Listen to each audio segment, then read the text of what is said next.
नमस्कार। वो दिन जिसका इंतजार था और वो परिणाम जिसका इंतजार था। पिछले 2 महीने से लगभग मैं यहाँ पे डेरा डाल के बैठा हूँ कर्नाटका में। चुनाव का विश्लेषण करने के लिए नहीं, भविष्यवाणी करने के लिए नहीं। इसमें जो अपना इस यज्ञ में जो 2 बूंद आहुति यदि हम दे सकते हैं घी की, तो वो देने के लिए बैठा हुआ था। ये दिलू कर्नाटका की तरफ से पीछे कन्नड़ में जो है बैनर, ये है वेक अप कर्नाटका, जागो कर्नाटका। हमने एक संगठन बनाया था, प्लेटफॉर्म तमाम जन आंदोलनों का, और उसकी तरफ से हम काम कर रहे थे। तो आज लेकिन ये बात मैं आप लेकिन ये बात मैं आप लड्डू की नहीं कर रहा। समझने के लिए कि कर्नाटका का ये जो परिणाम है, इसे हम कैसे समझें, कौन जीता, किसकी हुई हार, और क्या है हमारे लिए आगे के सबक। आपको कोई भी बता देगा कौन जीता, भाई कांग्रेस जीती। कौन हारा, थोड़ी दबी जुबान में बताएंगे जी शायद बीजेपी हारी। लेकिन कहानी ये नहीं है। दोपहर से जब से परिणाम पता लगे हैं, 4 किस्म के अर्ध सत्य या 4 झूठ मीडिया में चलाए जा रहे हैं। क्योंकि कल तक जो कहते थे कि बीजेपी जीतेगी, मोदी जी का जादू चलेगा, वो सब अब जब सब कुछ पासा पलट गया, जब एग्जिट पोल तक में उन्होंने कहा नहीं नहीं त्रिशंकु रहेगा, पता नहीं किसका होगा, अंततः तो कुमार स्वामी ही कुछ करेंगे। अब उन बेचारों को कुछ रोजगार तो ढूंढना है, तो अब रोजगार ढूंढ के 4 अर्धसत्य लाए हैं। पहला अर्धसत्य ये है कि दरअसल ये कोई बीजेपी की हार नहीं हुई है, सामान्य सी चीज है। बीजेपी का वोट तो देखिए ना, वैसा ही है। दूसरा ये कि कांग्रेस जीती नहीं है, ये तो कर्नाटका में हर 5 साल बाद सरकार पलटती रहती है, उसी का एक एक्सटेंशन है। अब इसमें क्या आप ज्यादा रीड कर रहे हैं। तीसरा अर्धसत्य ये कि दरअसल बीजेपी की लोकल लीडरशिप रेस्पॉन्सिबल है। अगर मान ही लिया कि बीजेपी हारी है, तो भाई लोकल लीडरशिप रेस्पॉन्सिबल है, नेशनल को बीच में क्यों घसीटते हो। और चौथा अर्धसत्य ये कि कांग्रेस इसलिए जीती क्योंकि स्थानीय नेतृत्व था, सारा मामला स्थानीय का है, राहुल बाबू की क्या बात है। चारों बातों में छोटा सा सच का अंश है, चारों बातों में झूठ का पुलिंदा है। पहली बात आप लीजिए, ये कहना कि कर्नाटका में तो सामान्य है, हर 5 साल बाद होता है, इसमें क्या नई बात है। कांग्रेस कहां जीती है, ये तो एक रूटीन सी कर्नाटका की घटना है। तथ्य तथ्य ये है, ये बात बिल्कुल सच है कि कर्नाटका में 1985 के बाद से किसी भी सरकार को, चुनी हुई 5 साल की सरकार को दोबारा मौका नहीं मिला है। लेकिन ये भी सच है कि इतनी बड़ा बहुमत सन 1989 के बाद किसी सरकार को नहीं मिला है। पिछले 30 साल से क्या चल रहा था कि सरकार पलटती थी 5 साल बाद, लेकिन पलटती थी तो त्रिशंकु विधानसभा में ये पार्टी थोड़ी सी आगे, फिर गठजोड़ और ये सब कर कर आके होती थी। एक दो बार सरकार स्पष्ट बनी तो वो तभी जब सामने वाली पार्टी टूट गई थी, जैसे बीजेपी टूट गई थी, येडियुरप्पा ने एक अलग पार्टी बना ली थी। पिछले 30 साल का जो रिकॉर्ड था वो था 132 सीट का, एसएन कृष्णा के जमाने में 1999 में। तो ये पहली बार हुआ है पिछले 34 साल के बाद किसी पार्टी को 132 से ज्यादा सीट और 43% वोट आया है। सामान्य नहीं है। कोई कहे कि सामान्य बात है, उसको जरा आंकड़े दिखा देना भैया, पिछले 5-7 चुनाव को आप देख लो कौन कितने वोट से जीता है। और याद रखिए, बीजेपी एक बार भी सामान्य बहुमत लेके जीती नहीं है। सरकार 3 बार बना चुकी है, लेकिन हमेशा चोर दरवाजे से। तो ये सामान्य घटना नहीं है। दूसरी, ये कहना कि बीजेपी के वोट तो उतने ही हैं, फिर इसमें सच का अंश है। पिछली बार भी बीजेपी को 36% थे, कांग्रेस को 38% थे, लेकिन कांग्रेस की सीटें कम थी। इस बार बीजेपी के 36 हैं, कांग्रेस के 43 हो गए हैं, और इसलिए बीजेपी हार गई है। तो कहते हैं बीजेपी के वोट तो वहीं के वहीं हैं, ये तो जनता दल के वोट गिर गए, इसकी वजह से कांग्रेस जीती है। ये बात भी झूठ है। ये बात झूठ इसलिए है कि यदि आप कर्नाटका के प्रमुख रीजन देखें, प्रमुख क्षेत्र, उत्तर कर्नाटक के 2 क्षेत्र, हैदराबाद कर्नाटका, मुंबई कर्नाटका, बीच में मध्य कर्नाटका और साइड में कोस्टल कर्नाटका। इन चारों क्षेत्रों में बीजेपी के वोट गिरे हैं और कांग्रेस के वोट बढ़े हैं। तो ये मामला इतना सिंपल नहीं कि कांग्रेस के बढ़ गए, जनता दल के घटे, यानी जनता दल से इनका कोई मतलब नहीं था। जनता दल इन इलाकों में बहुत बड़ी फोर्स नहीं है। जनता दल का सारा मामला तो केवल दक्षिण कर्नाटका का था। दक्षिण कर्नाटका में बीजेपी के वोट बढ़े हैं। केवल वो जो मैसूर का इलाका है और बेंगलुरु का इलाका है, मैसूर में खास तौर पे बीजेपी का वोट बढ़ा है और इसकी वजह से लगता है कि बीजेपी का वोट वहीं का वहीं है। दरअसल बाकी पूरे कर्नाटका में बीजेपी का वोट गिरा है। तो बाकी कर्नाटका के बारे में तो स्पष्ट कह सकते हैं बीजेपी का वोट गिरा है, अनपॉपुलर हुई है, कांग्रेस का वोट बढ़ा है। लेकिन दक्षिण कर्नाटका की क्या स्टोरी है वो भी बता देता हूं। वो स्टोरी ये कि पिछली बार बीजेपी का जनता दल सेकुलर से एक अनकहा सा गठबंधन था। बीजेपी ने जनता दल सेकुलर के मुकाबले में कमजोर उम्मीदवार खड़े किए थे ताकि कांग्रेस ना जीतने पाए। इस बार बीजेपी ने दमदार उम्मीदवार दे दिए, बीजेपी का वोट बढ़ गया। बीजेपी मतलब ये कि बीजेपी का जनाधार बढ़ा नहीं है। यहां पे बाकी सब इलाकों में जनाधार गिरा है। यहां जो बीजेपी का जनाधार होना चाहिए था, पहले भी था, उम्मीदवार खड़े कर दिए, वहां पे पहुंच गया। तो ये बात सच नहीं है कि बीजेपी लोकप्रियता में आज भी वहीं की वहीं है। और वैसे भी अगर आप वहीं के वहीं हैं और कोई दूसरा बहुत आगे जा रहा है तो कुछ तो अंतर है ना, लोगों ने कुछ तो आपको रिजेक्ट किया होगा। तीसरी ये बात है कि कांग्रेस की स्थानीय लीडरशिप जिम्मेवार है इस जीत के लिए। ये बात बिल्कुल सच है। कांग्रेस कर्नाटका की कोई उत्तर प्रदेश वाली कांग्रेस नहीं है, गहरी कांग्रेस है। इस पार्टी का जनाधार है, हर गांव में इसका नाम लेवा है और कांग्रेस के पास बड़े जनाधार वाले नेता हैं। सिद्धरमैया हुए, खड़गे जी हुए, डीके शिव कुमार हुए। सिद्धरमैया का खास तौर पे बहुत बोलबाला है यहाँ पे, ये बात सब सच है। इनकी वजह से जीती है, बिल्कुल ये बात सच है।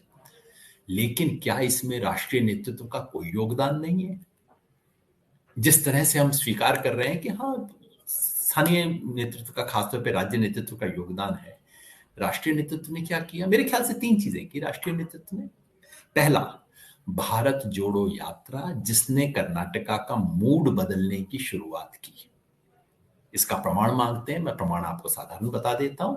जिन 21 विधानसभा क्षेत्र से भारत जोड़ो यात्रा गुजरी, उन 21 विधानसभा क्षेत्रों में पिछली बार कांग्रेस को 5 सीट आई थी, इस बार 17 सीट आ गई है। बीजेपी को 9 सीट थी, सिर्फ एक रह गई है। मैं नहीं कह रहा कि केवल भारत जोड़ो यात्रा की वजह से हुआ, लेकिन इतना बड़ा बदलाव तो हुआ। इन 21 सीटों में पिछली बार कांग्रेस और बीजेपी का वोट लगभग बराबर था। इस बार कांग्रेस, बीजेपी का वोट 2% गिर गया और कांग्रेस का 10% बढ़ गया, जो कि बाकी कर्नाटका में नहीं हुआ है। तो कुछ तो भारत जोड़ो यात्रा ने कंट्रीब्यूट किया होगा ना। दूसरी चीज जो नेतृत्व ने की वो ये कि नेतृत्व ने, खासतौर पर रंजीत सुरजेवाला जिनको भेजा गया था इस काम के लिए, उन्होंने ये सुनिश्चित किया कि स्थानीय स्तर पे कांग्रेस एक यूनाइटेड फ्रंट की तरह काम करे। पहली बार कांग्रेस यूनाइटेड थी, बीजेपी डिवाइडेड थी। राष्ट्रीय नेतृत्व की इसमें कुछ भूमिका रही। और तीसरा, राहुल गांधी और प्रियंका गांधी ने लगातार यहां पे जमीन पे उतर के प्रचार किया। केवल उनकी वजह से बदलाव हो नहीं, उनका योगदान रहा होगा ही। तो ये अर्धसत्य है ये कहना कि केवल और केवल स्थानीय स्तर पे किया गया। और चौथा और सबसे बड़ा झूठ ये कि जो कुछ हार हुई है बीजेपी के स्थानीय नेताओं की वजह से हुई है। देखिए ना, मुंबई कितना बेकार था। 2-3 बात सोचिए। ये अगर मुंबई बेकार थे, निकम्मे थे, तो उनको बनाए रखने का फैसला किसने किया था? उन्हें लाने का फैसला किसने किया? उन्हें बनाए रखने का फैसला किसने किया? जिस महंगाई की वजह से कर्नाटका की जनता त्राही त्राही कर रही थी, वो महंगाई क्या मुंबई जी ने पैदा की थी या मोदी जी ने पैदा की थी? और तीसरा, मोदी जी जिन्होंने पूरी ताकत अपनी झोंक दी, 1-2 बार नहीं 9 बार यहां पे आए, किसी बहाने दूसरे बहाने, और आखिरी दिनों में तो अपनी पूरी प्रतिष्ठा इसमें झोंक दी, उनका कोई दोष नहीं है। एक सिंपल सा नियम बताऊं राजनीति का, अगर आज बीजेपी चुनाव जीत गई होती तो किसके गुणगान हो रहे होते? जिसके गुणगान हो रहे होते, जिसको श्रेय मिलता, उसी को दोष मिलना चाहिए। और अगर कांग्रेस हार जाती तो टीवी पे किसके बारे में थू थू हो रही होती, किसको गालियां पड़ रही होती? जिसको गालियां पड़ रही होती उसी को श्रेय मिलना चाहिए, उसको भी श्रेय मिलना चाहिए। तो सामान्य बात है ना। अब दिक्कत इन चैनलों के साथ ये है, हमारे सारी मीडिया चैनल्स, बड़े बड़े अखबार तो नहीं, अभी ये जो जितनी टीवी चैनल हैं, कि परसों तक कह रहे थे कि मोदी जी ने आकर पूरा चुनाव बदल दिया, बस अब मोदी उतर आए हैं, सब कुछ पलट जाएगा। और आज कह रहे हैं मोदी जी का तो कोई लेना देना ही नहीं था इस चुनाव से, क्यों बात कर रहे हो? आप देख रहे हैं तर्क क्या है। जो चैनल गुजरात के चुनाव में कांग्रेस के चेहरे के रूप में राहुल गांधी का चेहरा लगाते थे और बीजेपी के चेहरे के रूप में मोदी का चेहरा लगाते थे, याद रखिए तब तक खड़गे जी कांग्रेस के प्रधान बन चुके थे, अध्यक्ष बन चुके थे। नड्डा जी बीजेपी के अध्यक्ष थे, तब भी नड्डा और खड़गे कर सकते थे, नहीं तब पता था बीजेपी जीतेगी, तो राहुल का चेहरा लगाओ, मोदी जी का चेहरा लगाओ, राहुल हारे मोदी जीते। मैंने कहा भैया इस बार भी दोनों का चेहरा लगा दो ना, पता लग जाएगा कौन जीता कौन हारा। ये नहीं करेंगे। तो ये चार अर्धसत्य है जो कि सच हमसे छुपाने की जो कोशिश हो रही है। लेकिन ये सब सबसे महत्वपूर्ण सवाल नहीं है, किसे श्रेय मिले किसे नहीं मिले, कौन नाम। राजनीति में हम लोग इसलिए नहीं आए हैं। एक गहरा सवाल पूछना चाहिए, क्या जीता, क्या हारा? अगर कांग्रेस जीती तो किन कारणों की वजह से जीती, बीजेपी हारी किन कारणों की वजह से हारी, क्या हारा? क्या हारा का पहला उत्तर तो बिल्कुल साफ है, बीजेपी का निकम्मापन हारा। यहाँ की सरकार बेहद निकम्मी थी, की सरकार के खिलाफ गुस्सा था, एंटी इनकम्बेंसी थी, लोग इसको भ्रष्ट मानते थे, 40% सरकारा मानते थे। लोगों का गुस्सा इस पे आया, लोकतंत्र में जैसे भ्रष्ट सरकार हारती है वैसे ही हारे। और ये बात शुरू से थी। देखिए जब ये चुनाव शुरू हुआ तभी से मुझे लग रहा था कर्नाटका की जनता निकम्मी सरकारों को बर्दाश्त नहीं करती है, इस सरकार ने निकम्मेपन की हद क्रॉस कर दी है, तो ये सरकार तो हारेगी, ऐसा शुरू से लग रहा था। लेकिन इसके साथ साथ और भी चीजें हारी हैं, निकम्मापन हारा, भ्रष्टाचार हारा, अहंकार हारा। ये कि सरकार वरकार खराब चलाएंगे कोई बात नहीं, भ्रष्टाचार कर लेंगे कोई बात नहीं, बस और अपराधियों को प्रमोट करेंगे कोई बात नहीं, बस आखिरी दिनों में आके हिंदू मुसलमान कर देंगे, सब कुछ ठीक हो जाएगा। ये अहंकार हारा और हिंदू मुसलमान की राजनीति, द्वेष और घृणा की राजनीति, एक समुदाय को दूसरे से भिड़ाने की राजनीति और इस पे घर में आग लगा के रोटी सेकने की राजनीति हारी। और ये देश के लिए बहुत बड़ी खबर है। इससे ये निष्कर्ष मत निकाल लीजिए कि सांप्रदायिकता खत्म हो गई, वो बहुत लंबी लड़ाई है। लेकिन कर्नाटका की जनता ने कहा कि ये सवाल मेरा इस वक्त का सबसे बड़ा सवाल नहीं है, सवाल को थोड़ा साइड में रखो ना, मुझे गैस सिलेंडर नहीं मिल रहा, मुझे रोजगार नहीं मिल रहा, मुझे 10 किलो चावल मिलता था वो नहीं मिल रहा, बाबा ये सवाल है, बाकी सब छोड़ो। ये सबसे बड़ा सवाल के रूप में आया। और सांप्रदायिकता की राजनीति, ये सामान्य बात नहीं है। कर्नाटका ऐसा नहीं कि जहां जहां बीजेपी जीत गए उसको सांप्रदायिकता की हार हम बता दें। कर्नाटका में इन्होंने क्या कसर नहीं छोड़ी सांप्रदायिकता का खेल खेलने में। वो कर्नाटका जो कि सद्भाव की धरती के रूप में जाना जाता था, उस कर्नाटका में हर तरह की जहर का बीज बोने की कोशिश की गई, खुल्लम खुल्ला सरकार के नाम से। कर्नाटका में हिजाब के नाम पे कंट्रोवर्सी, अजान होनी चाहिए कि नहीं इसके बारे में कंट्रोवर्सी, लिंचिंग, लव जिहाद, टीपू सुल्तान अच्छा था कि बेईमान था और कितना खराब था, देशद्रोही था, टीपू सुल्तान को कैसे कुछ वोकलिगा लोगों ने मारा। मतलब जातिवादी राजनीति की आप हद देखिए कि किसी इमेजिनरी कैरेक्टर को पैदा किया गया कि टीपू सुल्तान को उन्होंने मारा, कोई लेना देना नहीं, टोटल एकदम झूठ वो चलाया, किताबें बदली और बाकी सब जब नहीं चले तो फिर बजरंग बली चलाया। ये सब चलाने के बाद जो पार्टी हारे उसमें आपको इतना तो कहना ही पड़ेगा ना भाई, अगर वो ये सब ना करते तो आप कहेंगे ठीक है बीजेपी दूसरे सब मुद्दे रहे, लेकिन जब ये सब तर्क चले, तीर ये सब चलाए गए तर्कश से निकाल के, और उसके बाद अगर बीजेपी हारे तो इतना तो कहना पड़ेगा कि ये नफरत की राजनीति हारी। तो अगर राहुल गांधी कहते हैं कि भाई नफरत का बाजार, नफरत की कुछ दुकान बंद हुई और मोहब्बत की दुकान खुली, अब खुलेगी चलेगी तो बाद में देखना पड़ेगा भाई, लेकिन नफरत और मोहब्बत का खेल तो था, नफरत हारी है। मोहब्बत नहीं तो कम से कम नफरत का विरोध करने की बात जीती है, फिलहाल नफरत को बाजू में रखने की बात जीती है। उधर क्या जीता फिर? कांग्रेस जीती कहना पर्याप्त नहीं है, किसको श्रेय दिया जाए ये बहुत छोटी बातें हैं। क्या जीता? इसमें जीता एक नया फॉर्मूला, और वो फॉर्मूला जो कि पूरे देश के लिए उपयोगी हो सकता है। वो फॉर्मूला क्या है? अंग्रेजी में बोलते हैं बॉटम ऑफ द पिरामिड। हमारा समाज एक पिरामिड की तरह है। ऊपर बैठे हुए लोग, पिरामिड को दो हिस्सों में आप बांट दीजिए। ऊपर का जो हिस्सा है छोटा है लेकिन ऊपर है, और नीचे का हिस्सा बहुत बड़ा होता है।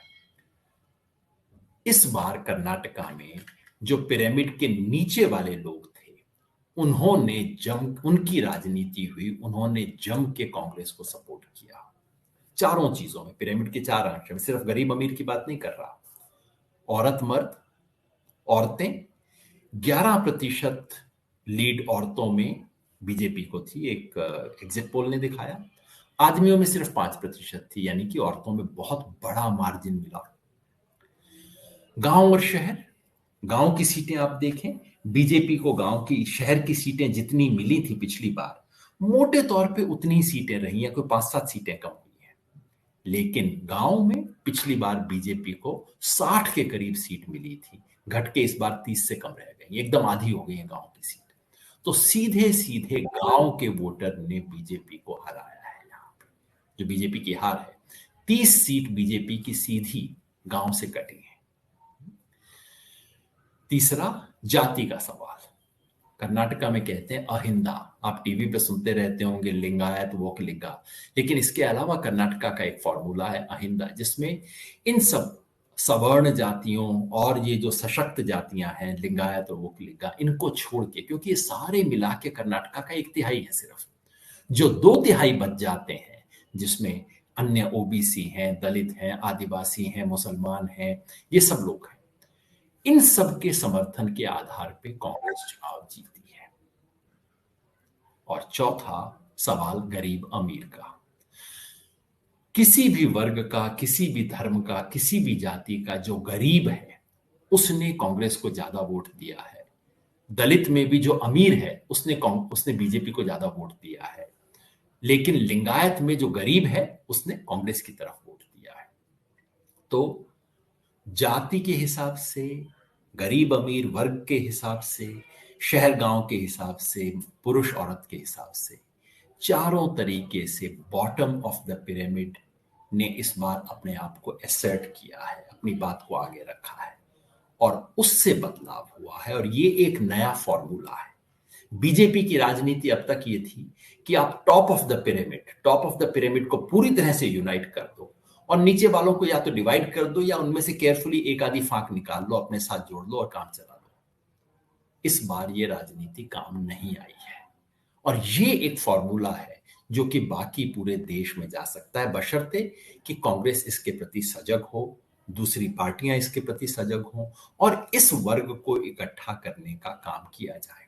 इस बार कांग्रेस ने समझदारी से अपने जो 5 गारंटी दी, क्योंकि मैनिफेस्टो वही था, बाकी मैनिफेस्टो तो कोई पढ़ता नहीं है, ये 5 गारंटियां इसी वर्गों के बारे में थी। तो कांग्रेस ने कम से कम समझ लिया कि हमारा कौन वोटर है, उसके प्रति हमें कहां खड़े होना है। इस फॉर्मूले की जीत हुई है एक एजेंडा की जो कांग्रेस ने दिया।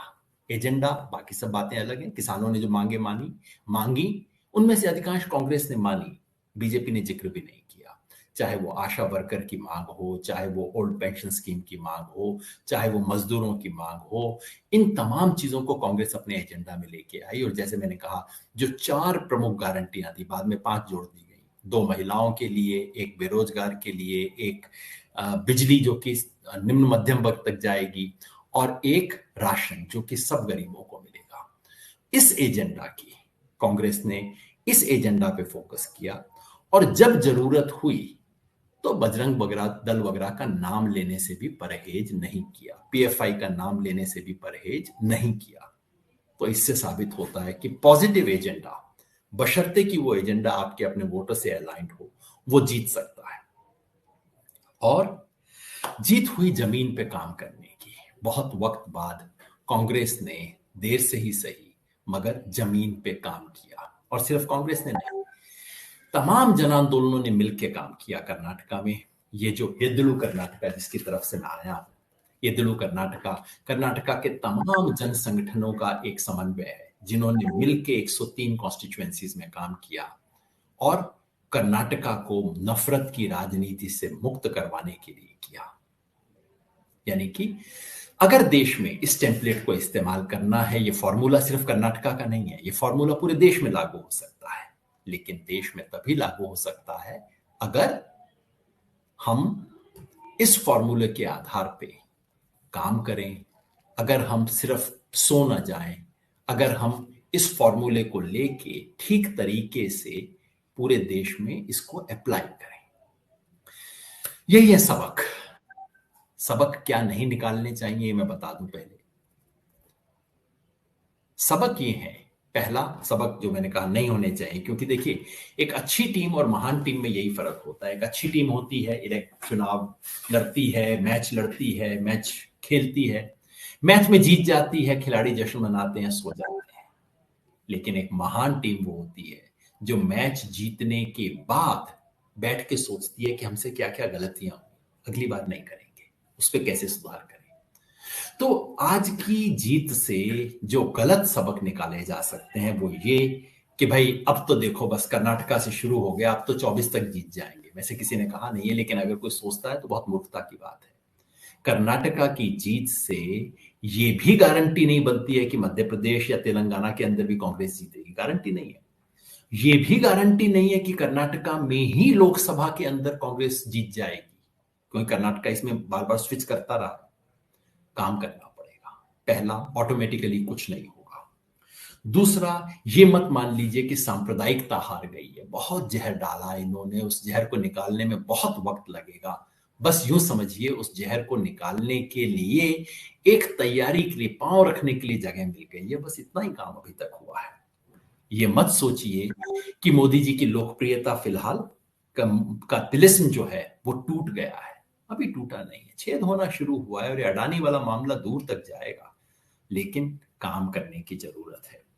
और ये भी मत समझ लीजिए कि जिसने मैच जीत लिया उसकी बैटिंग भी ठीक थी, बॉलिंग भी ठीक थी, फील्डिंग भी ठीक थी। नहीं, अगर इस तरह का फेवरेबल माहौल बीजेपी को मिला होता तो मेरा अनुमान है बीजेपी 136 नहीं हो सकता है, बीजेपी 163 या 180 सीट जीत जाती। बहुत कुछ है जो कि विपक्ष को सीखना है, बहुत कुछ है जिसमें अभी उन्हें इंप्रूव करना है, और वो काम, वो चुनौती आज हमारे सामने है। कर्नाटका ने 2024 जिता नहीं दिया, बस कर्नाटका ने 2024 का दरवाजा खुला रखा है। मैंने कहा था कर्नाटका भारत के स्वधर्म को बचाने का कुरुक्षेत्र है। इस कुरुक्षेत्र में, इस लड़ाई में विजय मिली है, लेकिन अभी ये जंग, ये कुरुक्षेत्र जारी है, लंबा है, 18 दिन का है, 18 बरस का, पता नहीं कितना लंबा है ये जंग। आज की जंग जीती गई है, लेकिन ये बहुत लंबी लड़ाई है। कर्नाटका ने बस दरवाजा खुला रखा है, क्योंकि अगर कर्नाटका में बीजेपी जीत जाती तो समझिए 2024 का दरवाजा तो आज ही बंद हो जाता। वो नहीं हुआ है, जंग जारी है, और कर्नाटका ने एक रास्ता भी दिखाया है, एक राह दिखाई है, एक मॉडल दिखाया है, एक फॉर्मूला बताया है जिस पे काम करने की जरूरत है। एक लंबे संघर्ष की शुरुआत भर है जिसमें काम करना है, और फॉर्मूला बड़ा सिंपल है लंबे संघर्ष के लिए भी। सत्ता से संघर्ष और समाज से संवाद। जमीन पे संघर्ष करना होगा, सड़क पे आके संघर्ष करना होगा लोकतांत्रिक और अहिंसक तरीके से, लेकिन साथ में समाज के साथ सर झुका के संवाद करना होगा, सीखना होगा, पूछना होगा। जो लोग हमसे अलग राय रखते हैं उनकी राय सुननी होगी, उस समाज से अपना एक संबंध, नाता जोड़ना होगा। और ये काम येदुलु कर्नाटका ने किया, यही काम हम भारत जोड़ो अभियान में कर रहे हैं। आप में से जो सब लोगों को लगा हो कई लोगों को लगा कहाँ जाके कर्नाटका में बैठे हो, क्या होगा। सच बात है, मैं तो कहता था भैया मैं तो कन्नड़ा नहीं बोल सकता, मेरे किए कौन सा 2 वोट यहाँ पे हिलने वाला है। लेकिन अगर पीछे रह के भी मशीन में 2 बूंद तेल ही डाल सकते हैं तब भी हम करेंगे। जो अपना काम हो सकता है वो धर्म हम अपना पूरा करेंगे, और यहाँ से एक संतुष्टि लेके जा रहे हैं कि कम से कम वो धर्म हमने पूरा किया। लेकिन साथ में जिम्मेवारी लेके भी जा रहे हैं, और ये जिम्मेवारी सिर्फ यहाँ की नहीं है, ये जिम्मेवारी केवल मध्य प्रदेश, राजस्थान, तेलंगाना तक नहीं है, केवल 2014 तक, 24 तक नहीं है, उससे आगे की जिम्मेवारी है। और ये काम हम भारत छोड़ो अभियान में कर रहे हैं। तो आप में से जो लोग अब जुड़ना चाहें इस लंबे काम के लिए, आपने देखा एक जगह कोशिश की, असर हुआ, अब बाकी देश में करना है। इस देश को बचाने की लंबी लड़ाई है, अभी तो शुरुआत हुई है, एक छोटा सा कदम है। इस शुरुआती लड़ाई में एक विजय प्राप्त हुई है, लेकिन ये सोने का और आराम करने का वक्त नहीं है, कुछ आगे के लिए संकल्प करने का वक्त है। बस आखिर में एक बात और कह दूं, आज मुझे कुछ वैसा ही महसूस हुआ जैसा मुझे 1977 में महसूस हुआ था, जिसके कारण मैं राजनीति में आया, राजनीति के विश्लेषण में आया। 77 में इमरजेंसी के बाद मुझे याद है वो दिन, मार्च का महीना था, काउंटिंग हो रही थी, हम सब सड़क पे खड़े थे और आकाशवाणी कह रही थी कि केवल आंध्र प्रदेश के रुझान आ रहे हैं और वहां कांग्रेस आ गई है। तब बीबीसी लंदन से मार्क टली का डिस्पैच आया कि पूरे उत्तर भारत में आंधी चल रही है, कांग्रेस हार रही है, इंदिरा गांधी और संजय गांधी खुद पीछे चल रहे हैं, और जनता में क्या बिजली कौंध गई थी। उस दिन मुझे दिखा था, आह, ये होता है लोकतंत्र। एक तरफ सत्ता है, दूसरी तरफ समाज है, एक तरफ अहंकार है, दूसरी तरफ जनता है। वही बात मैंने देखा, एक तरफ सब कुछ, सत्ता, ईडी, आईटी सेल, पुलिस, दुर्भाग्यवश इलेक्शन कमीशन भी इनके साथ, सारा मीडिया, देश का 90% मुख्य धारा का मीडिया बिल्कुल इनके तूती बजाते हुए चल रहा था, जैसे अभियान वो चला रहे हो, और बेइंतहा पैसा, इतना पैसा बहा रहे थे। मनी, मीडिया, मोदी, मशीन, सब कुछ इनके साथ, लेकिन जनता इनके साथ नहीं थी। एक साधारण व्यक्ति जब सत्ता के सामने खड़ा होता है और कहता है मैं हूं ना, वो लोकतंत्र का सबसे सुंदर क्षण होता है। इस लोकतंत्र को बचाने के लिए, इन सुंदर क्षणों को एक लंबा अरसे तक बनाए रखने के लिए, इस देश को बचाने के लिए, हमारी विरासत को बचाने के लिए, हमारे स्वधर्म को बचाने के लिए, इस लड़ाई में हम सब लोग मिलके चलेंगे। कर्नाटका से नई ऊर्जा लेके, नया उत्साह लेके और नए सबक लेके हम आगे चल रहे हैं। हम सब जुड़ेंगे, लड़ेंगे और जीतेंगे। बहुत बहुत धन्यवाद।